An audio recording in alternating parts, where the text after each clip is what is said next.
And now, Matt Wheeler Power and Ely presents the greatest classic Christmas radio shows of all time. Hello, Jack. Merry Christmas. Same to you, Mary. Give me a kiss. There. Jack, I was hoping for a white Christmas, not a wet one. I'm Phil Beat of the Assassinated Press. I'm here to check on this rumor that Santa Claus refuses to ride this year. That, my darling daughter, is the real spirit of Christmas. Did you hear about the plot to overthrow Christmas? And now, here's your host, Wyatt Cox. Christmas miracles are what are talked about a lot this season. Now from Mount Wheeler Power, we take you to one miracle from December 22nd, 1948, Duffy's Tavern, and a miracle on 3rd Avenue.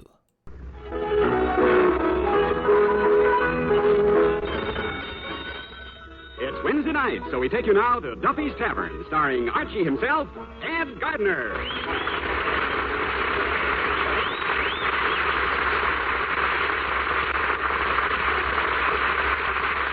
The program you're about to hear is brought to you with a wish from Bristol Myers, that your Christmas may be merry and that the new year for all of us be a happy and a peaceful one. Hello, Duffy's Tavern. Where do you late mate eat? Archie the manager speaking. Duffy ain't here. Hello, Duffy. Huh? Look, please don't give me that Merry Christmas stuff. I sound like I got up on the wrong side of the floor this morning? Look, Duffy, I had one eggnog. Just happened that I hit some bad nutmeg. Huh? Well, if you want to know, I'm a little sore about your gratuity for Christmas. That lousy Christmas cards. A Merry Christmas and a Happy New Year. P.S. After you read this, get back to work. Fine sentiment this time of the year. Well, after 9 years, I thought maybe I might get some little present. Some little luxury, some little thing I wouldn't think of getting for myself. Like money. Huh? Look, Duffy, someday you're going to leave this vale of tears. You're going to leave it with your pockets bulging with bills, but I'm warning you. Where you're going, you're going to find that paper money ain't going to last long. I leave you with that thought for today. Christmas. 7 days a week, 18 hours a day. I work my grindstone to the nose. What do I get? Nothing but gratitude. And very little of that. Merry Christmas, Miss Archie. What's so merry about it, Eddie? Starvation wages, no dough to buy nothing. You got a little dough. Yeah, but how far will it take me with the present prices of economics? The landlady sends me a notice. From the first of the year on, your apartment will be $9 a month. $9 for 4 lousy rooms. Does that include bath? Who knows? Never get to see the place the way I have to work around here, but does Duffy care? Well, don't let it get you, Miss Archie. See, this is the time of the year to forget your trouble. Yeah. Christmas is a time when you should be thinking about helping other people out. Helping other people out, huh? When Gorilla Hogan got drunk and nasty here last night and started picking on me, did you help me out? I couldn't. See, I was back in the kitchen cooking. What takes a half an hour to cook? With Gorilla Hogan drunk and nasty, a couple of 3-minute eggs. That's what I'm talking about. When I'm in a fight and I need help, you disappear. Yeah, but you always bragging about what a wonderful fighter you are. You certainly picked the funniest times to start believing me. Yeah, give me that Merry Christmas. Merry Christmas, boys. Merry Christmas, Miss Duff. Archie, I said Merry Christmas. Are you kidding? What have I got to be merry about working for that cheapskate old man of yours? Archie, you just don't know Papa. He really isn't cheap. No, that's right. Once, in an outburst of generosity, he gave away his toenail clippings. What about the time he took your old lady on her honeymoon? Where did they go? Niagara Falls. That's what he told everybody, Niagara Falls. But what he really did, they stayed home and your old man let the water run in the bathtub while he showed your mother a box of shredded wheat. Tell me how cheap the guy is. Just a minute. Hello? Oh, just a second. It's your girlfriend, Vera Fogarty. Oh, thanks. Hello, Vera. How did you do with Santa Claus? Okay, but no presents, huh?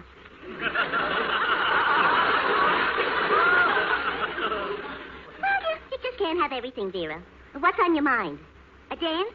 Where? At the Y? M or W? The YW, huh? Well, okay, Vera, I'll go. But this time you've got to lead. All right. Okay, I'll meet you at Schimmelbacher's.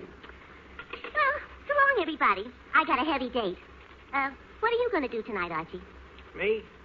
I think I'll just spend a quiet evening standing around disappointing pickpockets.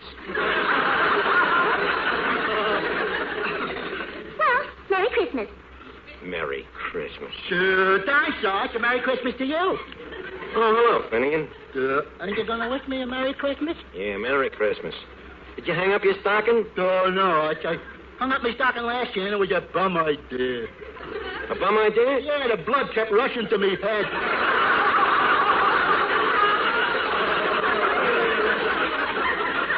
Finnegan, what I meant was, did you get any presents for Christmas? Oh, dear, a few things, Arch. My mother gave me some building blocks, monogrammed, of course. And my sister gave me a bottle of bubble bath. Bubble bath? Yeah, and is that stuff a fake? What do you mean a fake? I sat in a tub and took 4 drinks of it, and I couldn't even blow a single bubble. Well, I just dropped in to say hello. I got to run along, Arch. You got to run along? Where you going? I'm going over to sing Christmas carols. Oh, yeah? Where? Atwater McGurk's. Oh. You going over, Arch? No, I'm not. How come? Didn't invite me. Oh. Well, I'll be seeing you, Arch. Finnegan, you mean you ain't going to spend Christmas with me, Willie, like you usually do? Well, Arch, I thought you was going to McGurk's, too, so I accepted. Hey, you ain't sore, are you? No. Why should I be sore? Go ahead. Have a good time. Well, Merry Christmas, Arch. Merry Christmas, Clifton. Fine Christmas. No bonus. Your friends walk out on you. The next guy that says Merry Christmas to me, I'm going to punch him right in the nose. What's the use? Eddie. Yeah? Eddie, turn on the radio, will you? Maybe it'll snap me out of this mood. Okay.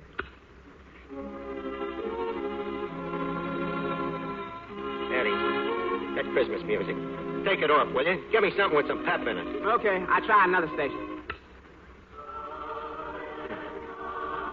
Eddie, please, I asked you, didn't I? Well, Miss Archie, I don't think there's anything on the radio but Christmas music. But keep pushing them buttons. There must be something else on the air. Eddie, what are you trying to do? Drive me nuts? Look, Dad, I'm running out of buttons. Okay, forget about it. Well, I think we better lock up the place. It's getting late. Okay. I'll go clean up in the kitchen. All right, do that. This Christmas music. Guy ain't got enough trouble at this time of the year. They got to put on music that makes him even sadder. Hello there, Archie. Huh? Hey, how did you get in here? Walked in. That's funny. I thought he just locked the door. It was closing up. Oh, well, then maybe I'd better leave. Listen, you said Archie. How did you know my name? Well, I've heard about you. Oh, well, I'm pretty well known around here. Will you have a little drink, bud? No, I don't think so. Go ahead, it's on the house. On the house? Sure, it's Christmas Eve. Christmas Eve, huh? Well, anyway, it's a day in December. What do you have? Well, maybe I'll take a glass of water. Water? You kidding? Here, mister, we got some pretty good wine here. At least have a glass of wine, huh? Look, I never seen you around here before. How did you happen to come in here to the tavern? Oh, I was just walking around, saw the lights, thought I'd drop in. You don't think much of Christmas, do you, Archie? Oh, you got me wrong. I love it. I wouldn't be without it. Good old Christmas. The time of the year when after you work for a guy for 9 years and knock your brains out, he says to you, Merry Christmas, Archie. The time when even your closest friend walks out on you. Well, maybe there's another side to Christmas. Oh, yeah? Like what? Well, like the look on a kid's face when he sees what Santa Claus has left in his stocking. Uh-huh. Or like the feeling in a man's heart when his family's around him on Christmas Eve. You see, Christmas isn't a thing you can reach out and touch, Archie. It's a thing inside us. Look, bud, I can see you've been running around with a different class of people. Around this neighborhood, every guy is out for himself. Oh, I don't know. I think this neighborhood and the people are pretty much the same as most others. Now I know he's a stranger.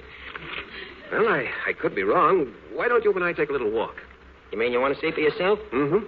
Maybe a little fresh air will do you good, Archie. Fresh air? Are you in far in this joint as an incinerator? Well, no. Well, it is. Come on, let's go. Hey, Eddie, keep an eye on the joint, will you?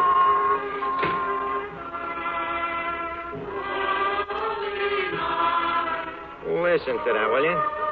Not only don't you only get it over the radio, you can't even walk along a public street, but they're belting it at you. I kind of like it. You like it?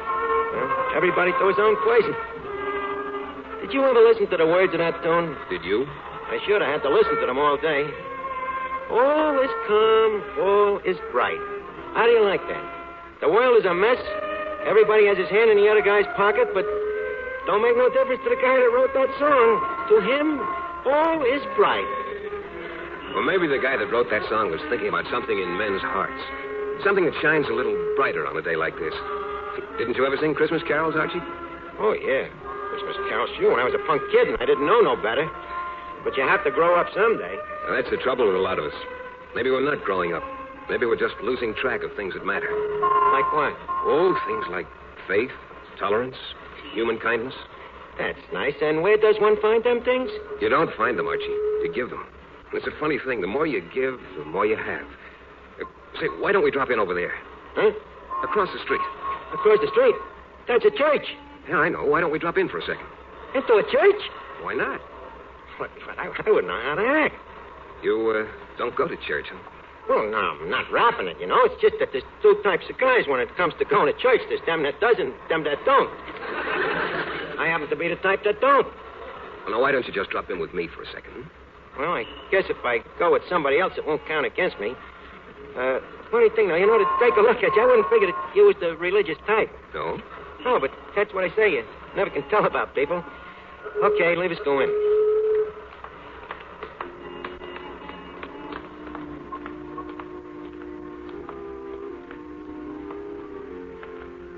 Nice in here, isn't it? Yeah, but it's kind of quiet. Yeah. I guess this is one of the few places left where you can find peace and quiet. That's what I can't understand. People just come in here and they sit. They just sit. They don't do nothing. Oh, yes, they do. They pray, meditate. Some of them even come in here to keep warm. Couldn't they do that just as well at home? Maybe some of them don't have a home. You see? That's what I've been trying to tell you. It's a pretty tough world. But it'd be tougher if they didn't have a place like this to come to. Didn't you ever pray, Archie? Well, sure, when I was a kid. What was that prayer again? They learned us, Our Father who art in heaven, hallowed be thy name, thy did. Well, you know the thing I mean. But, look, mister, please, leave us get out of here and begin to get the heebie-jeebies. All right. Look, just a second, bud. What are you doing? Well, the sign says help the poor, don't it? I thought you believed in everybody helping themselves. Well, I do, but tonight maybe I'm a little superstitious. Or maybe it's just because it's Christmas. Look, mister, please, don't start with that peace on earth stuff, will you? I told you I'd take you around, show you the neighborhood and what it's really like now. Please, let's keep it that way. Get your Christmas edition here, paper. Just a minute, I want to pick up a paper. Get your paper. Yeah, that crippled kid there. Nice kid, Jimmy Turner. Crippled, huh? Yeah, he ain't walked in years, but he's always got a smile for everybody, and I like to help him out once in a while. Paper, read all about it. Get your paper. Hiya, Jimmy. Hello, Archie. Merry Christmas. Merry Christmas, kid. Well, Jimmy, it's a little tough not being able to walk, isn't it?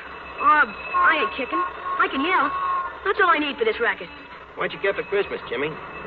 Nothing much. But it's okay. I got my Christmas present last summer. Last summer? Yeah. One of my customers took me up to the Yankee Stadium to see the Yanks play. You like the Yanks, Jimmy? Like 'em. Did you ever see that DiMaggio play ball? Oh, give me a favor, son. Okay, mister. Here you are. Latest edition. Thanks, kid. Merry Christmas. Merry Christmas, mister. You were talking about Joe DiMaggio, Jimmy. Oh, boy, what a ball player. That DiMaggio's the greatest outfielder in the world. And the way that guy can pull him. Jimmy, do you know who that was who bought the paper just now? Who? That was Joe DiMaggio. You're kidding. No, look at him. He just stopped there by that streetlight. Joe DiMaggio? You mean Joe bought a paper from me and I didn't even recognize him? Wait a minute. Maybe I can get him to come back. Hey, DiMaggio. Hey, DiMaggio. Hey, you. You calling me? Yes. You know, you've got quite an admirer in that crippled newsboy over there. Me? Yeah. Now look. You're Joe DiMaggio. And if that kid could shake hands with you, it'd be the best Christmas present he ever got. Would you do it? Of course I will. Be glad to. Come on, let's go over to him. No, just a minute. Let him walk over to you. But, mister, I told you the kid can't walk. Well, let's find out, Archie. Oh, Jimmy. Joe DiMaggio wants to shake hands with you. Yeah, come on, Jimmy. Come on over and shake hands. But, gee, Joe, don't you see? I can't. Come on, Jimmy. Joe, I'm walking. Mash. You see what I'm doing to Mash? I'm walking.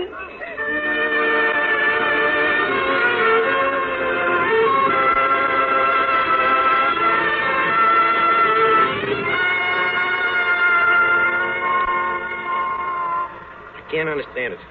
It's positively incredible. What's the matter? That kid back there, I seen him sitting in that corner like that for the past 6 years, and tonight the kid is walking. Maybe he could have walked all the time. No, he couldn't. You did it. You did it by telling him that was Joe DiMaggio. It was. Now, look, you can fool a kid, but don't try to fool me. It couldn't have been DiMaggio. No? Certainly not. I just read in the papers this morning DiMaggio was spending Christmas with his family in San Francisco. Hey, look, this thing is getting a little weird. Nice town, San Francisco. Huh? Oh. Well, I've never been that far west. San Francisco your hometown? No. Where you from? I'm from the east. The east? What town? A small town called Bethlehem. Bethlehem, huh? Hey, you know anybody in Allentown? I might. A guy by the name of Lou Grant? Lou Grant? Does he run a bar and grill on Front Street? Yeah, that's the guy. Well, you sure get around, don't you? What are you, one of them traveling salesmen or something? Well, I guess you might call me that. Well, say, what's the excitement? What's the crowd doing in front of that hotel? Where? Oh, yeah. Hey, lady, what's going on here? That man up there on the ledge. Where? Up there on the window ledge of the hotel. He says he's going to jump at midnight. Why? I don't know. I guess he's crazy. He says he never wants to see another Christmas. Well, as far as I'm concerned, you can hardly blame the guy. Now, wait. There goes the chimes. Must be 11:45. Let me check my watch here.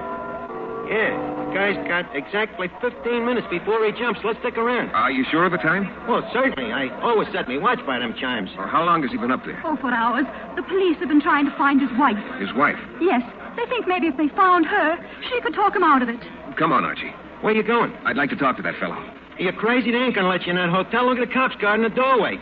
Besides, you can't do nothing with a guy like that. He's nuts. I'd like to talk to him anyway.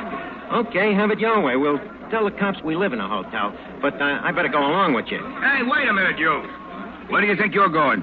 We live here. Me and me friend here was just going up to our suite. You and what friend? That guy there. That guy that just walked in. Nobody walked in this hotel, Bud. And nobody's gonna walk in. Okay, so nobody walked in. What am I gonna do, argue with you? I'm telling you, I just come in with the guy. Look, son, why don't you go home and sleep it off? Yeah.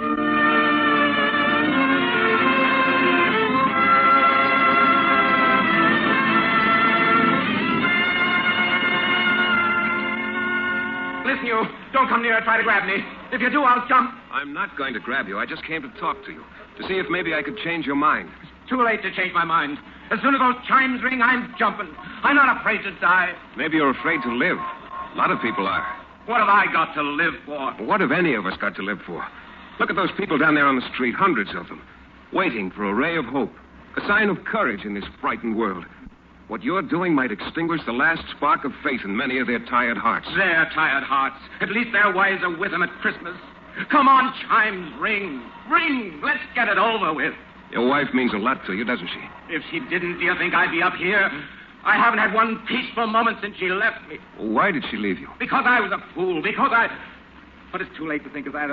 Oh, why don't those chimes ring out and get it over with? What's slowing them up? Nothing's slowing them up. It's just that in these last moments, the seconds seem like years. Paul. Anne. Yes, darling, it's me.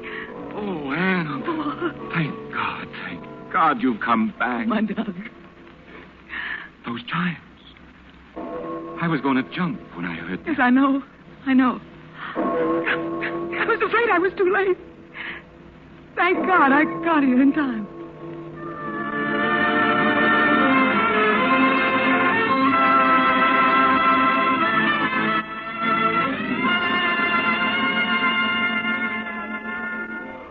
Hello, Archie. Glad I found you again. Hey, it's you. How did you do it, mister? How'd you stop that guy from jumping? Just talked to him till his wife came. She just got there in time. Yeah. Funny how she just got there in time, wasn't it? What do you mean? Well, it happens I was looking at my watch, timing it out to see when the guy was going to jump. So? Them chimes rang 4 minutes late. Maybe your watch is slow. Oh, no, it ain't. Remember, I checked it with the chimes a little while ago, and them bells has never been wrong. Look, come on. Leave us get out of here. I'm getting back to the tavern. This is a little too screwy for me. Okay, we'll take a cab. There's an empty one. Where to, fellas? We want to go to Duffy's Tavern, quick. Okay. How about a little music? Wait a minute. There it is. Driver, please. take that thing off of there, will you? Get something else. Okay. Oh, what the use? Leave it on there. Look, mister. Yeah? You know something? You stayed pretty calm considering all the crazy things that have been happening tonight. It's a little weird. First the newsboy, then the guy on the window ledge. Well, we all have our troubles, Archie. We all get off the track once in a while. We just need something bigger than ourselves to steer us straight. You mean something like religion?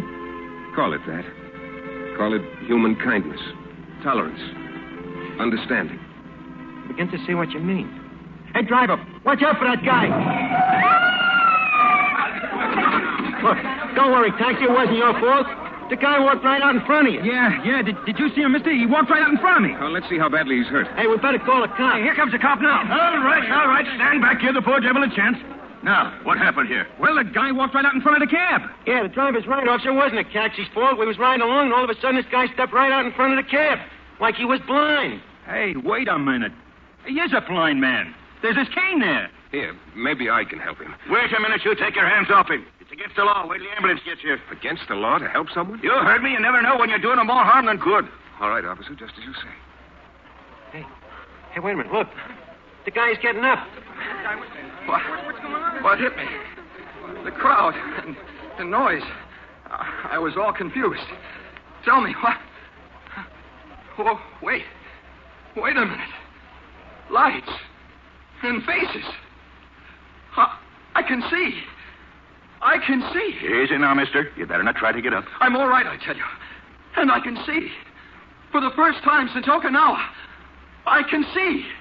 I didn't mean to hit you, Bud. You didn't mean to hit him. You done him a favor. The guy says he can see. Hey, the shock must have given back his sight. No, it wasn't that. Someone touched me. I felt a cool hand. And the minute he touched me, I was all right. Where is he?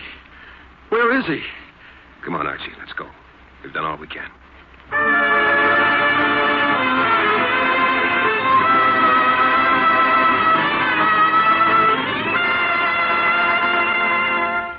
Well, it certainly is good to be back in the tavern again.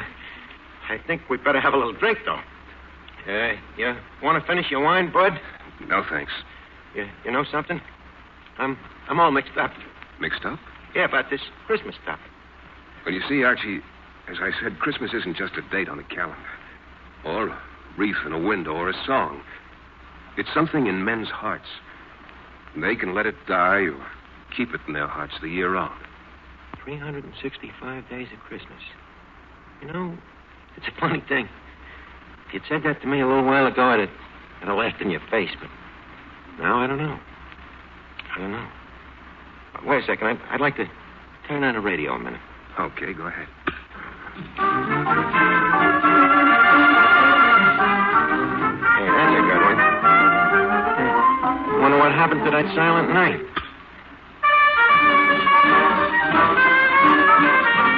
What do you think of that? All night long they played that same tune and it drove me nuts. Now all of a sudden I got a feeling I'd kind of like to hear it again. Hey, Mr. Archie. Mr. Archie. Huh? What is it, Eddie? I finally got you some dance music on the radio. Eddie, I don't want no dance music. Turn it off, will you? I wish you'd make up your mind.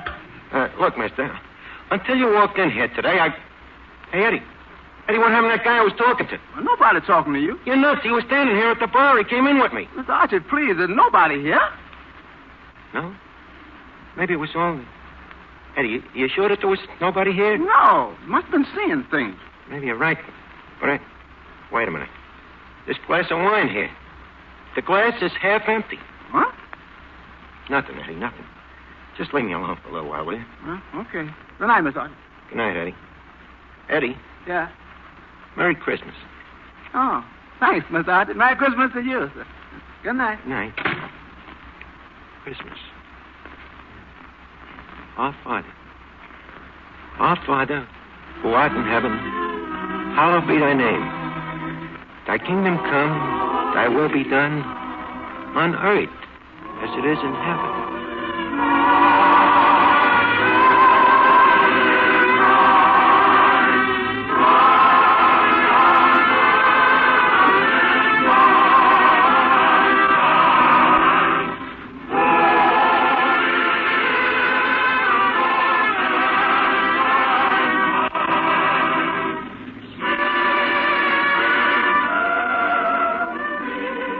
special broadcast of Duffy's Tavern has been brought to you with every good wish for a very merry, a very happy Christmas.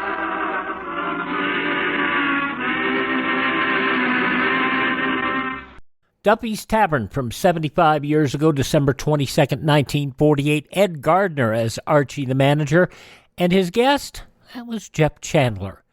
More when we continue following news for Mount Wheeler Power.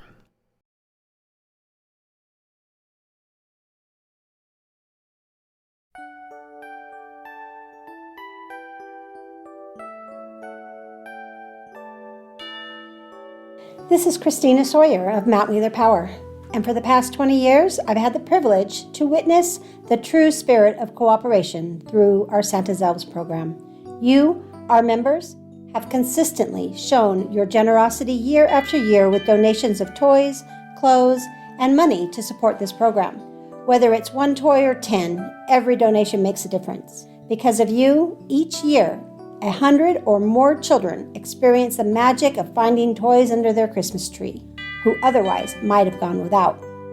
Des and her dedicated team at the White Pine County Social Services Office are an invaluable resource, working closely with families in need during this holiday season, ensuring help reaches those who need it most. This spirit of giving is echoed throughout our community with businesses like Economy Drug, whose staff go above and beyond to help us fulfill the children's wish list. And what a joy it is when groups and organizations arrive with truckloads of toys collected from hosting toy drives. Sponsoring these wonderful old-time radio shows is our way of expressing our gratitude for your continued generosity and support of the Santa's Elves program. Now let's return to more of the greatest radio show of all time. Now back to those great old shows with Wyatt Cox. Christmas miracles come in all shapes and sizes, and now for Mount Wheeler Power, we take you back 74 years to December 24th, 1949. Grand Central Station, Mason Adams starring in this episode, and it's entitled Miracle at Christmas.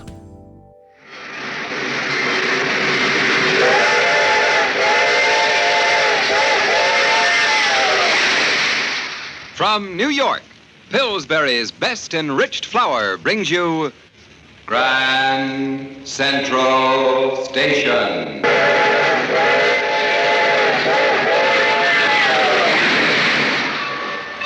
All aboard for modern baking.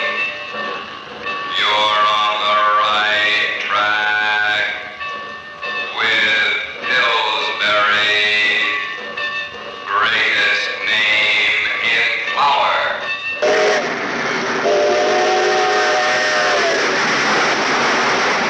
As a bullet seeks its target, shining rails in every part of our great country are aimed at Grand Central Station, heart of the nation's greatest city. Drawn by the magnetic force of fantastic metropolis, day and night great trains rush toward the Hudson River, sweep down its eastern bank for 140 miles, flash briefly with the long red row of tenement houses south of 125th Street, dive with a roar into the twin 1.5-mile tunnel which burrows beneath the glitter and swank of Park Avenue, and then Grand Central Station, crossroads of 1 million private lives, gigantic stage at which are played 1,000 dramas daily.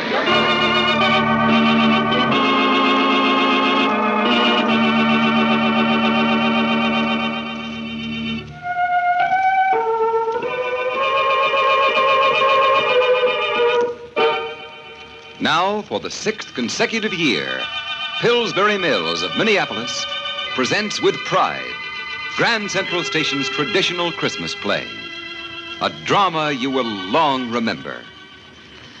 This is Galen Drake. And before we get into our Christmas story, I want to say just a word about the 3 top prize-winning recipes in Pillsbury's Grand National Recipe and Baking Contest. The grand prize was awarded for a recipe for Pillsbury's $50,000 no-knead water-rising twists. The second prize of $10,000 was for Starlight Mint Surprise cookies.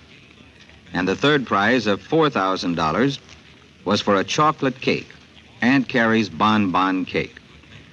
Now, there's $64,000 worth of prize-winning recipes. Recipes won with Pillsbury's best flour.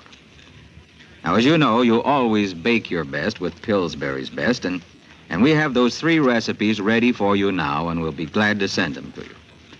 You just drop a penny postcard to Ann Pillsbury, Prize Recipe Department, Minneapolis 2, Minnesota, and she'll send you your copy. Ann Pillsbury, Prize Recipe Department, Minneapolis 2, Minnesota.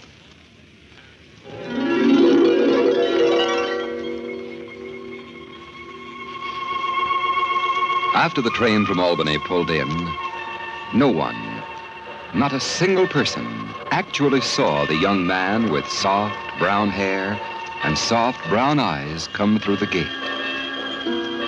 Still unseen, he walks the length of the great waiting room, now strangely tranquil as travel ebbs on Christmas Eve. Quietly, he goes out the door, down the street, and then up the broad marble stairs of the hospital.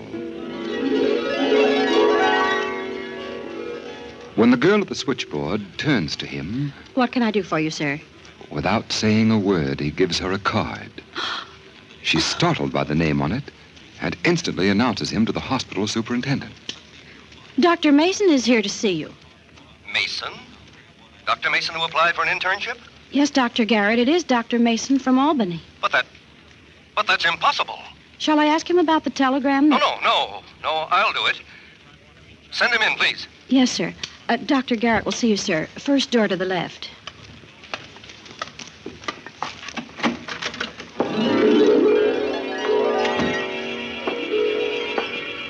Dr. Garrett. Dr. Mason? You are Dr. Mason? I'm sorry that I was delayed, Dr. Garrett. But just 10 minutes ago, Yes. 10 minutes ago, you received a telegram. Why, that's right. I know. From your mother. I know. But, man, Why, look at it. It says that you... That I was killed. Do you mind if I tear up that telegram, Dr. Garrett? Well, I don't understand. I was so unnerved by that wire. I'd counted so much on your being here tonight. Christmas Eve. A night always busy with calls. You are short of interns. Oh, yes. Mason, these are the slums. Walk through block after block and you won't see a doctor's shingle. Not one. The people here are too poor. They know only one healer. The intern and his ambulance. And tonight, night of mercy and goodwill, they would have cried out in vain. Well, now that you've come, I won't have to say to the suffering, wait. There's only one ambulance tonight, and that's out on a call. Wait and suffer. I have no one to send to you because Dr. Mason was killed. It's good that you're here, Mason. It's good. It's good to be here, Dr. Garrett. Well, you better get started. Take this slip down to the storeroom, see that they give you a warm sheepskin coat. Thank you. And a pair of mittens. From there, you go to the ambulance room. I'll have your driver waiting for you. His name is Mac. My name is Mac. The chief says I drive your crate tonight. Crate? Crate, jalopy, sick buggy, ambulance, take your pick. Oh, I see what you mean. You green interns, you're all the same. The first time you spy an ambulance, your eyes pop wide, like you've seen a heavenly chariot or something. Not me. I've been driving this old baby for 8 rotten years. An ambulance, Mac, is a sacred thing. It is a chariot of mercy. Uh-oh, 2 bells, that says. Come on, Mason, that's your first call. 234 South Street. 234 South Street. 234 South Street.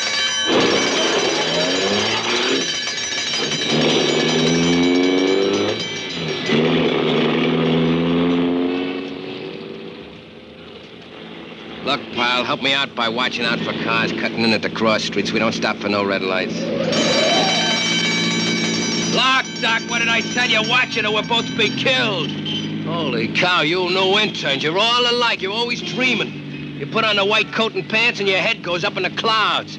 Why are you so bitter, Mac? Why shouldn't I be bitter? If it wasn't for you, I'd be home with the wife right now. You truly believe that only because of me... Yeah. If you hadn't showed up, this ambulance would be parked in the garage for crying out loud. I would have had the night off like on a decent job. To you, driving an ambulance is just a job like any other? Yeah, nothing but. Boy, will I be glad when the shift is over. But, Mac, this is Christmas Eve. You're telling me? This is one night at least you could forget that driving an ambulance is a job. This one night you could look upon it as an errand of mercy. An errand of mercy? You know where we're going? to help someone afflicted. Afflicted? Afflicted with alcohol, you mean? I'll give you 2 to 1 and we're making a stew call. Stew call? Yeah, Mason. We're risking our next tearing through traffic to give some drunk a whiff of smelling salts. Any man who cries out for help, whether he be brimful of drink or empty of blood, his call shall be answered. Yes, says you. Come on, Mason, make a snap. We ain't got all night. Get up, you got a chance to let him get up. What did I tell you? No good drunk. Here's your bag, Doc. Thank you, Mac. I won't need it. But he's out cold, Mason. Come on, give him a whiff of the stuff quick and we blow. Quiet, Mac. Come now. Open your eyes, sir. He calls the drunk, sir. Look, Mason, here's the spirit of ammonia. Hold it under his nose, will you? That always wakes him up. Quiet, Mac. Come, sir. Open your eyes. That's right, Mason. You just talk pretty to him and he'll open his arms. Where am I? Why is everybody laughing? What's the matter? Nothing. Just put your arm around my shoulder. That's it. Now, let me help you to stand up straight. There. Now, you feel better?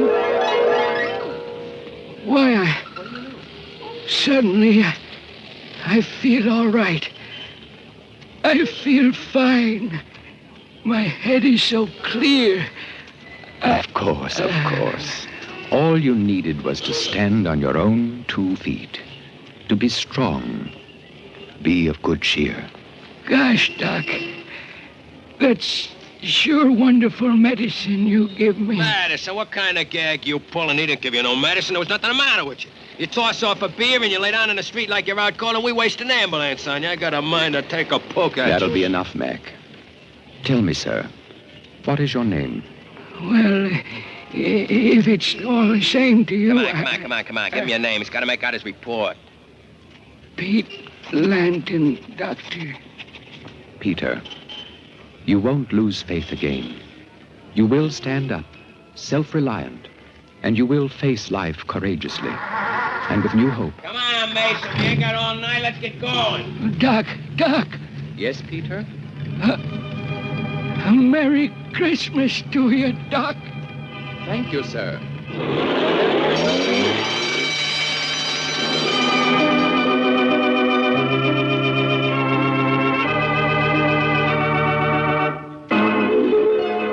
Dr. Mason. Dr. Mason, I'd like to speak to you. Yes? Mason, Mac tells me you didn't even open your bag on your first call. No, it wasn't necessary. Well, now, don't misunderstand me, Mason. I can't begin to tell you how thankful I am that you're with us this evening, but... But from now on, I'm not to use suggestion. Or whatever it was you did use. Please follow standard materia medica in treating your cases. You're not offended? Of course not. Oh, that's fine, Dr. Mason. That's your call again. 3rd floor. 19 Water Street, 3rd floor. 19 Water Street, 3rd floor.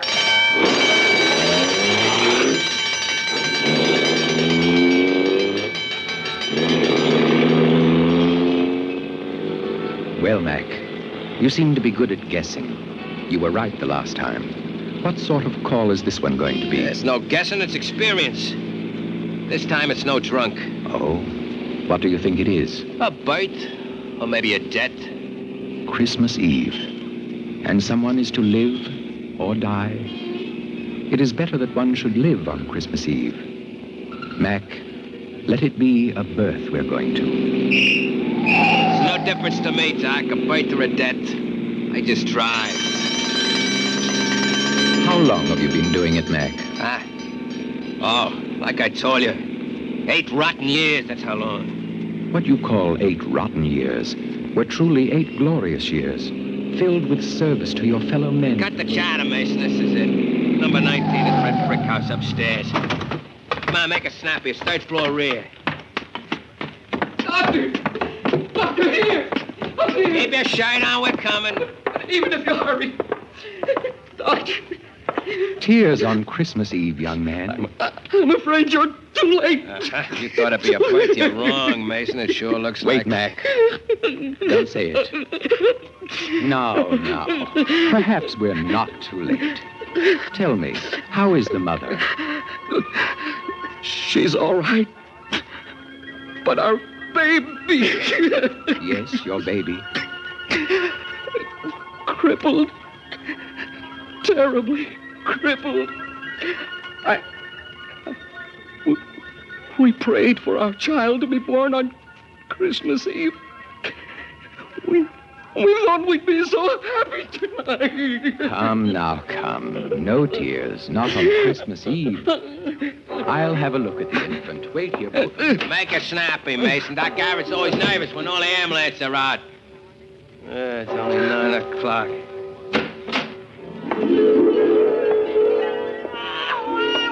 Hey, what's the idea of bringing the kid out here? Oh, let me hold him, Doctor, please. Of course. There you are. Ah, the child knows his father. Yes. He knows me. He knows me. But he'll hate me when he's old enough to realize it. Doctor. Yes? His arms. His arms. What about the kid's arms? They're straight. Straight as arrows. So what? But before, they were terribly twisted. Both his arms were terribly crippled. You can see for yourself the child is normal. But I tell you, before, when I looked at... I swear they were twisted. And now... You were under great tension. Perhaps your imagination... Yes. Yes. Yes. Oh, my little son. Aren't his tiny fingers so tiny? And now go in and tell your wife truthfully that her baby is normal in every way. Show her. Yes. Yes. You both look forward to a happy Christmas Eve. It is. Remember, tears are not for Christmas Eve. Hey. Ah, come on, Mason. Forget all that good fairy stuff. This fella's hopped up enough as is. Let's go. Yes, Mac. Oh, Doctor. Yes? Merry Christmas, Doctor. Thank you. A Merry Christmas to you, sir.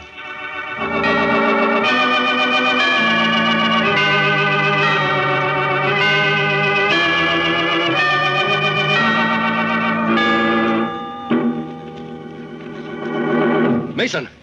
Dr. Mason! Yes, Dr. Garrett, you've been looking for me? Yes, I... 471 Street. Only one bell. Go on, Dr. Garrett. Well, I must speak to you, Mason, about the telegram. Yes? The telegram which said that Dr. Mason was killed. The one you said was a mistake.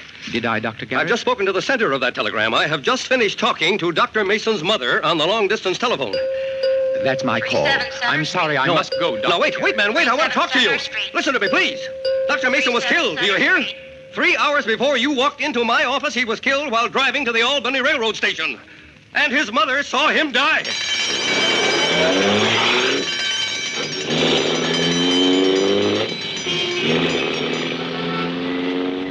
Well, Mac, what is this call going to be? A birth or a death? I don't know, Mason, but I don't like this one. There's something about this call that give me a funny chill all of a sudden. Because it's in your neighborhood? What do you think this call is going to be? Because it is your wife. Ellie! Is this job a rotten job, Mac? Now that you can rush a doctor to her side? Is this ambulance still a crate? Now that it's speeding to answer your own wife's cry of pain? Stop that kind of talk, will you? You're trying to make me think something's happened, Ellie. I ain't afraid. So I'll say it again. Yeah, driving this crate is still a job, and a bum one at that. And the 8 years? Rotten years, wasted years. Could have had my own garage and repair business. I'd be in the chips today instead of... Yes, you would have made more money. Instead of risking my neck driving all night, twisting in and out of help pillars, skidding on slippery car tracks. Why, Mac? Why did you do it? How many times I gotta tell you that nothing in this whole cockeyed world could have kept me sitting back of this wheel, except my wife. If it wasn't for Ellie, What's the matter, Mac? Nothing, I guess. That house we just passed, that was ours. And, the lights are out. Is that unusual? No. It just means Ellie ain't home. She's probably going down to the corner as far as the drugstore. Yeah, Ellie walks the dog there. every night about this time. And Yes, Mac? the call we're going to is that drugstore. Yes, Mac. Mason, you got a hunch what it is. Tell me what it is. It is not a birth, Mac. Let me through! Let me through! I get it! Ellie! Ellie! It's Ellie! Mason, do something! You gotta do something! Please! Please! We will take her to the hospital, Mac.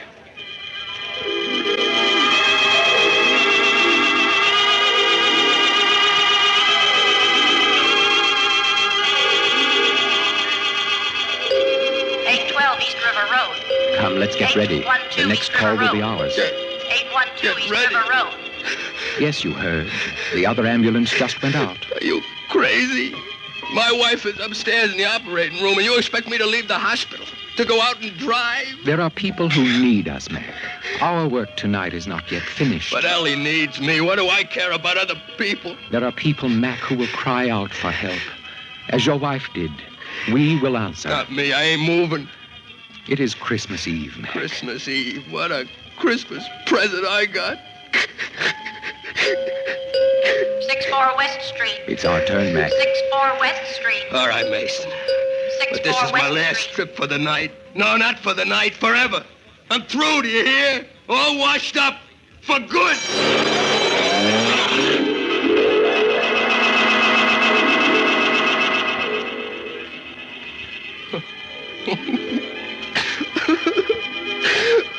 I'm terribly sorry, Mac. We did the best that we could. Dying? Ellie's dying? And I... She asked for you, Mac. Just once. It was while you were out on that West Street call. Then she lapsed into coma. Ellie?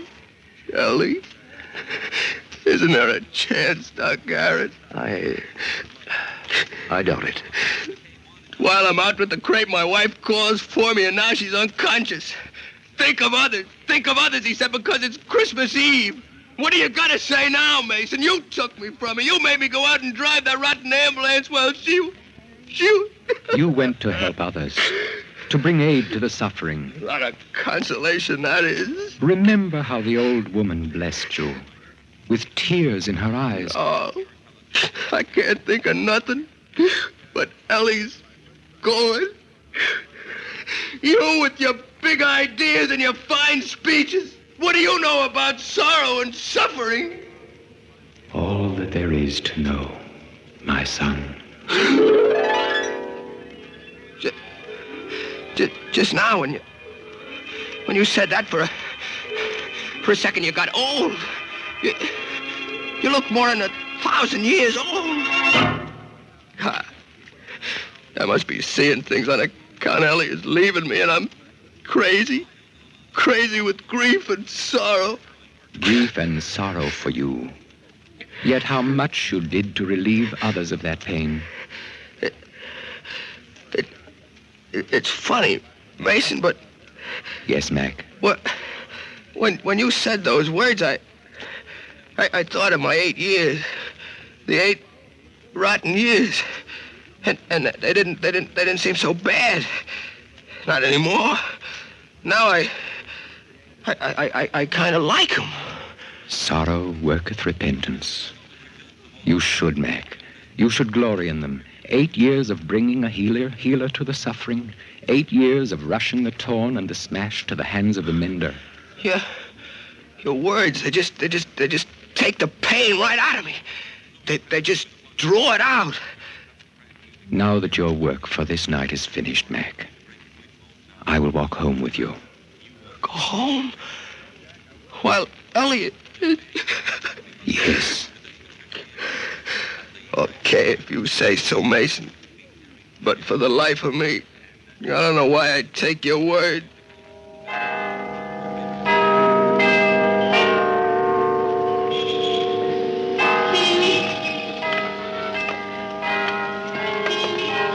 What a break.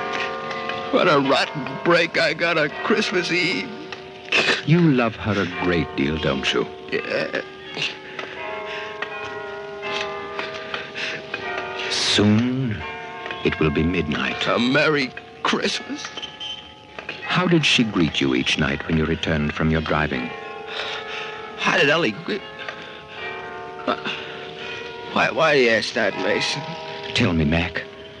I want you to say it. Well, she... Tell me. She was like a happy, anxious kid. She'd go out and put on a porch light. Didn't matter even if the weather was terrible. I used to bawl her out for it. Tell her she'd catch pneumonia. But she'd always put on a porch light and stand outside there, waiting for... Waiting for her shining knight returning from his errands of mercy. As soon as she'd see me come around the next corner, she'd call to me. And now, will you continue your driving? Yeah. I'm sticking to it, Mason. Even though Ellie won't be around, I'm sticking. This is your corner. Yeah. Look to your house, my son. The light? Our porch light, it's on. Mason! Your eyes! Mason! Mason! Where are you?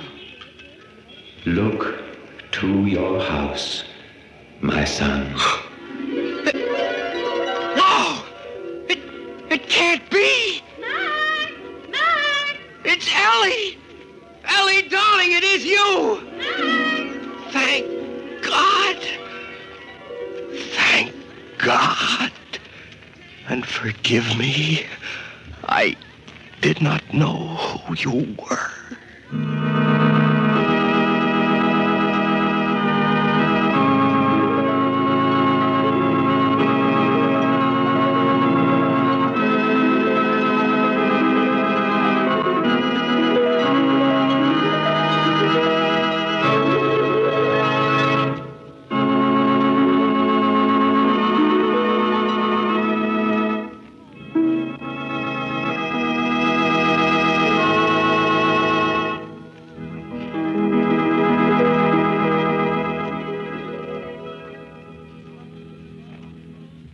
From 74 years ago, December 24th, 1949, Mason Adams starring in Grand Central Station, which, by the way, there never was a Grand Central Station. It is Grand Central Terminal. The folks that run the Transportation Authority in New York did not want the term Grand Central Terminal used on the radio in connection with the program, so they took some literary license and renamed it Grand Central Station. And while it's referred to that these days, it's still really only Grand Central Terminal. Our thanks to our friends at Mount Wheeler Power. If you miss the great old radio shows, you can hear them anytime at my webpage, classicradio.stream. We'll have more straight ahead of the greatest radio shows of all time for Mount Wheeler Power, but first, let's update you with the latest news from Town Hall.